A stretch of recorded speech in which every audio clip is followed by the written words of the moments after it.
اللہ کے نام سے شروع جو بہت مہربان اور نہایت رحم کرنے والا ہے۔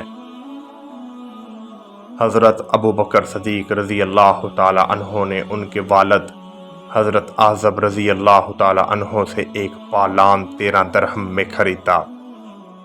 پھر ابو بکر صدیق رضی اللہ تعالی عنہ نے اعظم رضی اللہ تعالی عنہ سے کہا، اپنے بیٹے سے کہو کہ وہ میرے گھر یہ پالان اٹھا کر پہنچا دے۔ اس پر حضرت اعظم رضی اللہ تعالی عنہ نے کہا، یہ اس وقت تک نہیں ہو سکتا جب تک آپ واقعہ بیان نہ کریں۔ آپ اور رسول اللہ مکہ سے ہجرت کرنے کے لیے کس طرح نکلے تھے؟ حالانکہ مشرکین نے آپ دونوں کو تلاش بھی کر رہے تھے۔ انہوں نے کہا کہ مکہ سے نکلنے کے بعد ہم رات بھر چلتے رہے اور دن میں بھی سفر جاری رکھا، لیکن جب دوپہر ہو گئی تو میں نے چاروں طرف نظر دوڑائی کہ کوئی سایہ نظر آ جائے اور ہم اس میں کچھ آرام کر سکیں۔ آخرکار ایک چٹان دکھائی دی اور میں نے اس کے پاس پہنچ کر دیکھا کہ سایہ ہے۔ پھر میں نے نبی کریم صلی اللہ علیہ وآلہ وسلم کے لیے ایک فرش وہاں بچھا دیا اور عرض کیا، یا رسول اللہ صلی اللہ علیہ وآلہ وسلم، آپ اب آرام فرمائیے۔ چنانچہ آپ صلی اللہ علیہ وآلہ وسلم لیٹ گئے۔ پھر میں چاروں طرف دیکھتا ہوا نکلا، کہیں لوگ ہماری تلاش میں نہ آئے ہوں۔ پھر مجھے بکریوں کا ایک چرواہا دکھائی دیا جو اپنی بکریوں کو ہانکتا ہوا اسی چٹان کی طرف آ رہا تھا۔ وہ بھی ہماری طرح سائے کی تلاش میں تھا۔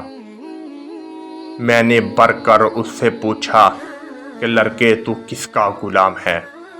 اس نے قریش کے ایک شخص کا نام لیا تو میں نے اسے پہچان لیا۔ پھر میں نے اس سے پوچھا، کیا تمہاری بکریوں میں دودھ ہے؟ اس نے کہا، جی ہاں۔ میں نے کہا، کیا تم دودھ دو سکتے ہو؟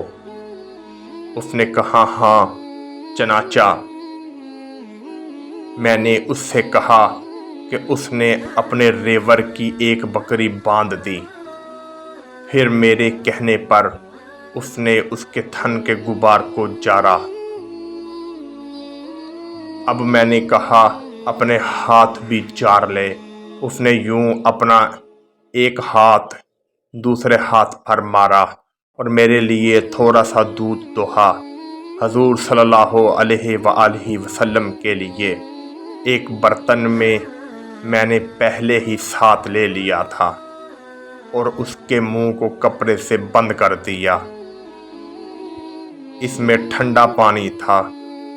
پھر میں نے دودھ پر وہ پانی ٹھنڈا کرنے کے لیے ڈالا، اتنا کہ وہ نیچے تک ٹھنڈا ہو گیا، تو اسے آپ صلی اللہ علیہ وآلہ وسلم کی خدمت میں لے کر حاضر ہوا۔ آپ بھی بیدار ہو چکے تھے۔ میں نے عرض کیا، دودھ پی لیں۔ آپ نے اتنا پیا کہ مجھے خوشی حاصل ہو گئی۔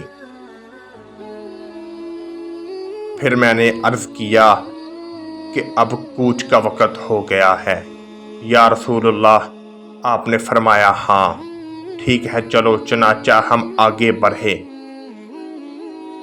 اور مکہ والے ہماری تلاش میں تھے، لیکن سراقہ بن مالک بن جشم کے سوا ہم کو کسی نے نہ پایا۔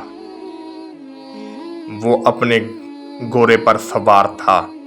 میں نے اسے دیکھتے ہی کہا، یا رسول اللہ، ہمارا پیچھا کرنے والا دشمن ہمارے قریب آ پہنچا۔